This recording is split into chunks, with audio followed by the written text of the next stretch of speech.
dicontohkan sidin karena digawin, karena dikerjakan rugi, Pak. Jelas, Pak? Baik, sekarang yang ketiga, hakikat.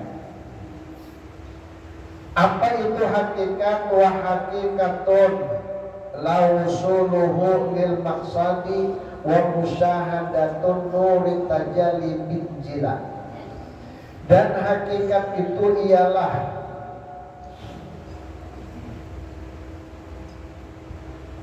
sampainya bagi yang dimaksud dan memandang Allah Ta'ala dengan terbukanya hijab. Masya Allah.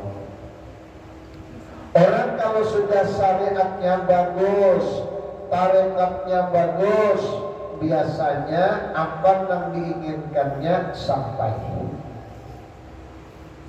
Sampailah apa yang dimaksud dan memandang Allah dengan terbuka hijab. Jadi pandangannya kepada Allah itu kan ada lagi yang bisa mengganggu pada darah.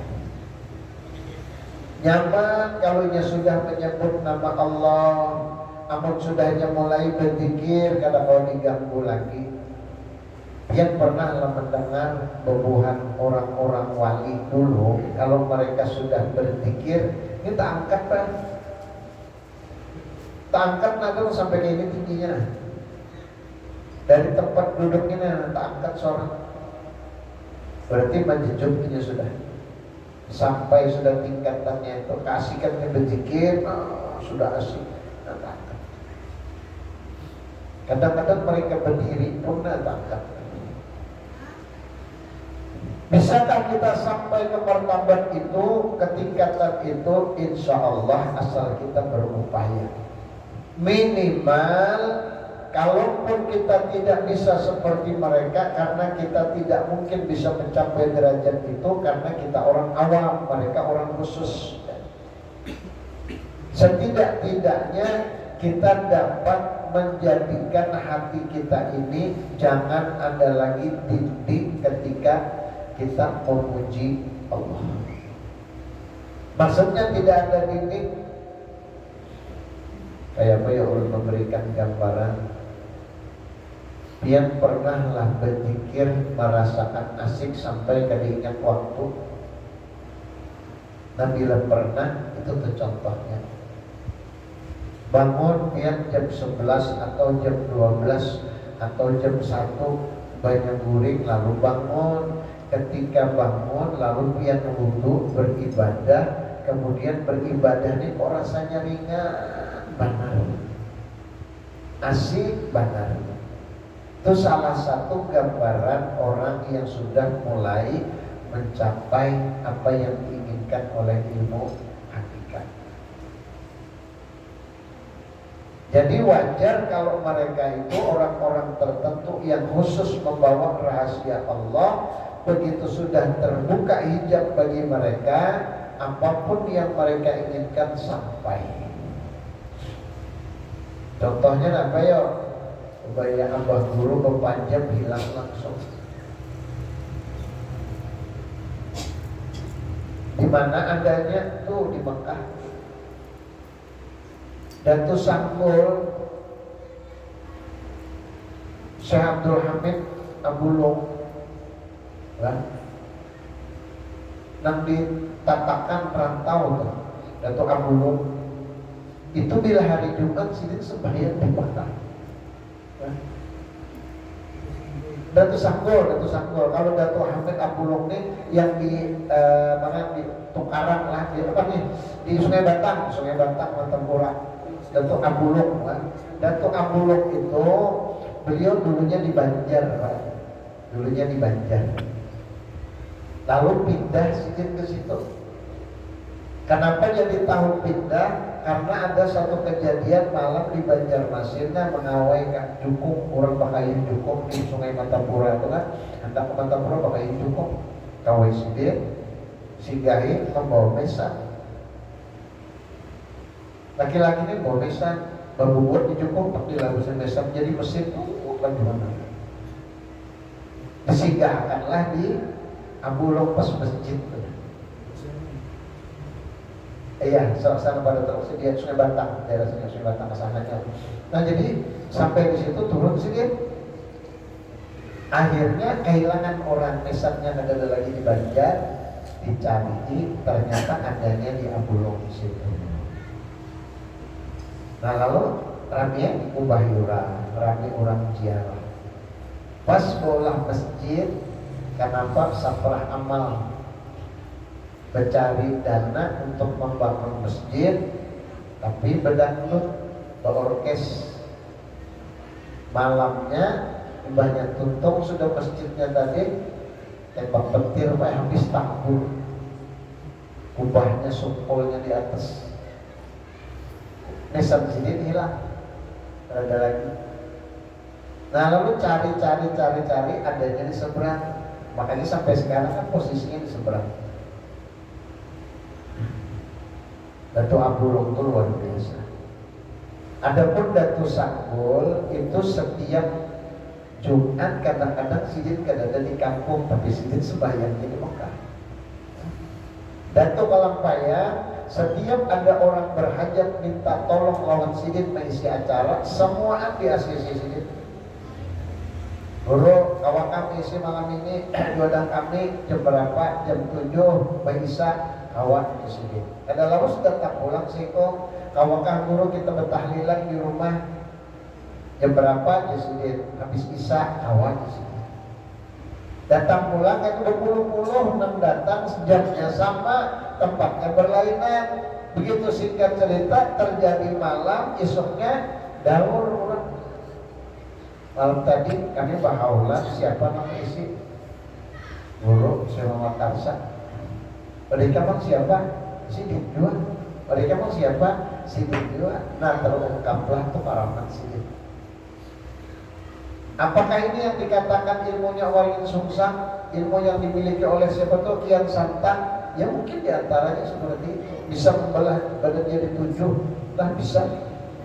Orang wali, makanya maksudnya sudah tercapai, kemudian lagi hijabnya kepada Allah terbuka.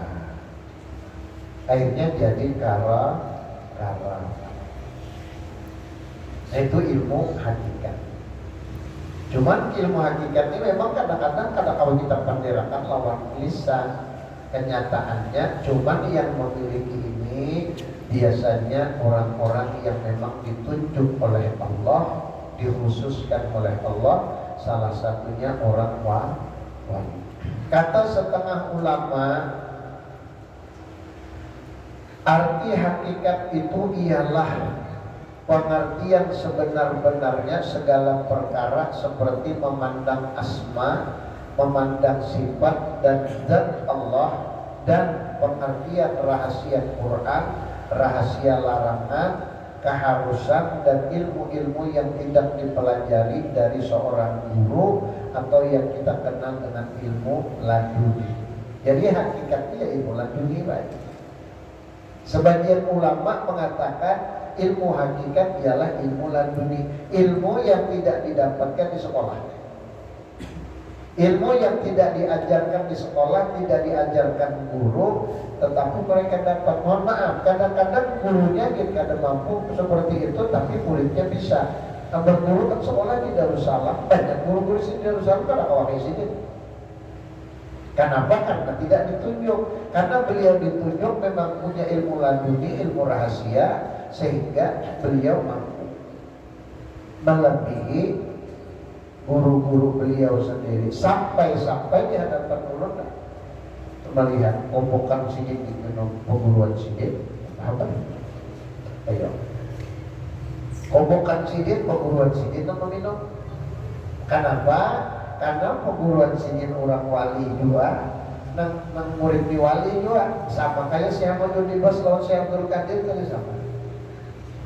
Karena tahu bahwa tingkat kewaliannya luar biasa. Begitu sidik colok tangan sidik, obokan sudah berabut ambil. Apa yang dirabut tangan? Wallahualam. Kelihatankah bagi kita orang awam kada melihat, orang wali melihat tumor yang ada di dalam obokan tadi, makanya berabut. Jadi tidak aneh bagi orang wali karena mereka tahu tingkatan yang sebenarnya. Contoh terakhir, bila kita melihat tentara ada yang pangkatnya kayak balok, ya kan?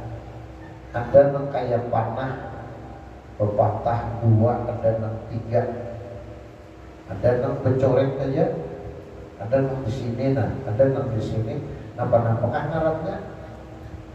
Tahu lah dia, tahu lah. Apa ngarannya itu pangkatnya apa-apa, tahu lah dia. Ada tahu ya Allah, mungkin ada tahu. Dan tahu siapa berbuatnya juga tahu. Makanya bila berbuatnya tahu pangkatnya tinggi, nah ajarnya. Kita dia tersenggol di bawah pada begadong. Kenapa? Ada tahu pangkatnya siapa, ini siapa, karena pada begadong kita. Kenapa? Karena kita tidak kenal dengan dia. Nah orang wali ya'rifunahu kama ya'rifun abna'ahum. Orang wali dengan wali yang lain mereka lebih kenal daripada dengan anaknya, Pak. Jelas sekali di pangkatnya siapa dia ini kelihatan, Pak. Kita nih lawan anak kita kadang-kadang tanda-tandanya kehilangannya berapa begitu tahu lah dia ada tahu. Tapi orang wali dengan wali yang lain tahu semua. Jadi tidak ada yang tertutup, tidak ada, asalkan mereka wali. Namun wali lawan walak, nah kalau sudah kan itu pinanto. Apa lagi lawan walu dia tidak ada harapan, Pak. Kadang mungkin bisa pinanto lawan orang wali kalinya kada wali dua. Makanya ada namanya Bati Abah Guru. Dulu pernah di Samarinda ini ada anak-anak pemuda, mohon maaf lah, ulun kada minat, demi Allah kada ada minat siapapun. Ada seorang Habib kada percaya dengan kawalian Abah Guru, tapi anaknya gambar Abah Guru dilincainya, Pak.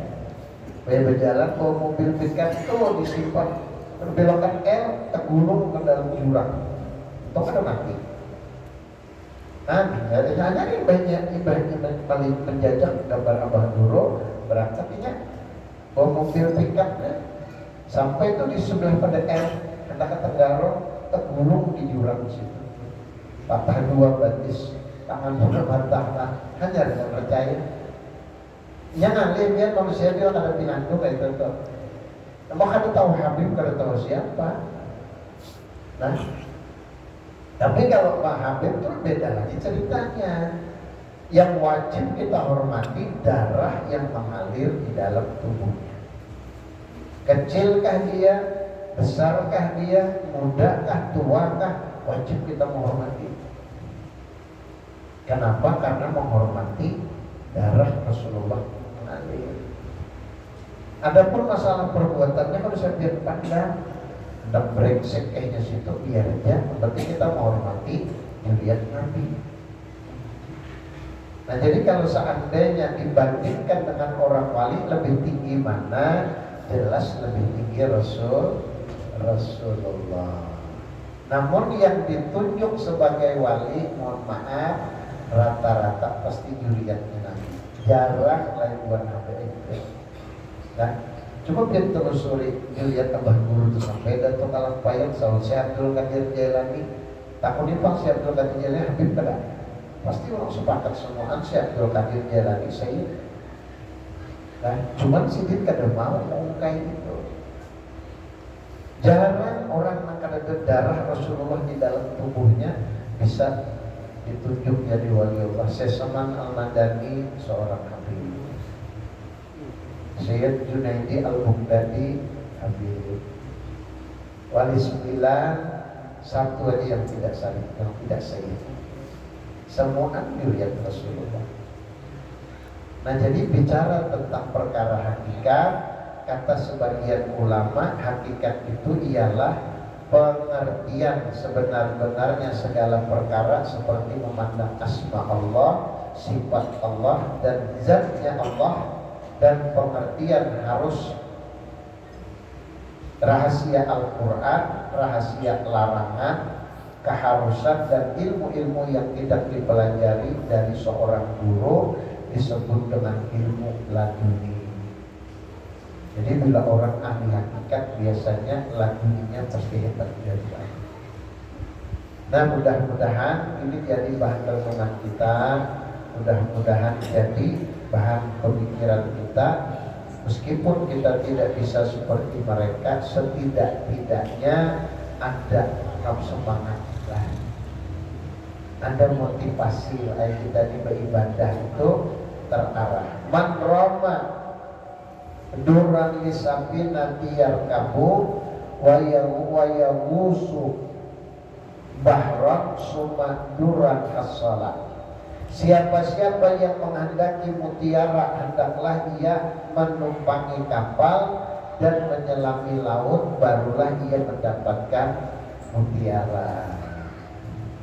Dia bilang, ya sini nah hendak dapat mutiara, mau dapat. Ya bisa. Mutiara di dalam laut, di dasar laut hendaknya baik. Kadang-kadang di dalam apa itu kerangka. Nah, kadang-kadang di dalam kerang itu, kadang-kadang di sela-sela batu mutiara itu adanya. Tapi dalam laut hendak dapat mutiara, mungkinlah kita di sini bisa dapat mutiara, karena mungkin harus ke pantai dulu. Sudah sampai di pantai, naik kapal dulu, mencari tempat-tempat diperkirakan di mana ada mutiara. Berarti kan ke tengah dulu nih, hanya kena ada alat selamnya, hanya menyelam ke dalam, hanya dapat mutiara. Dan jalan menuju ke sana itu adalah tarikat. Gawian kita menuju ke sana itu syariat. Hasilnya hakikat adalah mutiaranya. Jadi bila hendak dapat mutiara kehidupan, harus mau belapah dulu. Orang hendak hafal Quran, maulah kada menghafal, pasti menghafal dulu. Hendak paham baca kitab, maulah kada belajar, pasti belajar dulu. Makanya berakit-rakit dahulu, berenang ke tepian, bersakit-sakit dahulu, tahu budi dan itu pulang. Jadi sakit pulang. Biarnya jar tahun ini kalambu buruk, mudah-mudahan tahun budi kalambu hancur. Mudah-mudahan tahun budi kalambu hancur, kata Allah. Artinya tahun ini sakit tapi tahun budi nyaman. Ya Allah, mengarang kita mengaji dulu baik ada nyaman, Pak. Cuma alhamdulillah sekarang merasakan hasilnya. Alhamdulillah, nilainya luar biasa. Baik, mungkin cukup sekian Bapak Ibu. Sampai aja sudah 54 31 lah. 1 menit lagi lah. Ada yang bertanya kah? Ada yang bertanya kah? Ayo. Ada yang bertanya sebelum kita baca doa? Belum minum.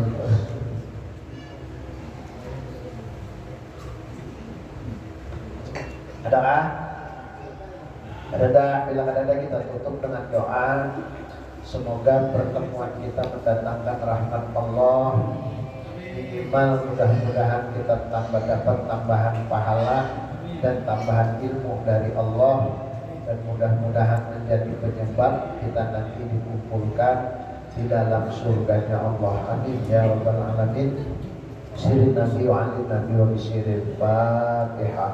Alhamdulillahi minasyaitonirrajim. Bismillahirrahmanirrahim. Alhamdulillahirabbil alamin. Ar-Rahmanirrahim. Maliki yaumiddin. Iyyaka na'budu wa iyyaka nasta'in. Ihdinas siratal mustaqim. Siratal ladzina an'amta 'alaihim ghairil maghdubi 'alaihim waladdallin. Amin ya rabbal alamin. Bismillahirrahmanirrahim. Alhamdulillahirabbil alamin.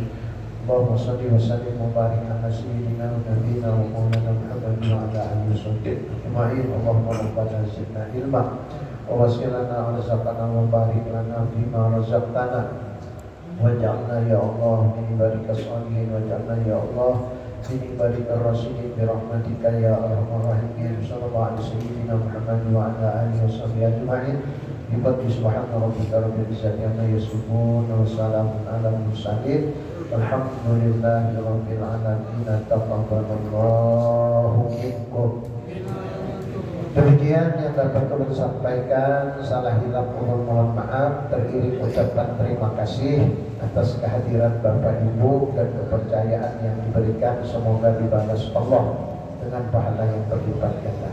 Akhirul kalam, billahi taufiq wal hidayah. Assalamualaikum warahmatullahi wabarakatuh.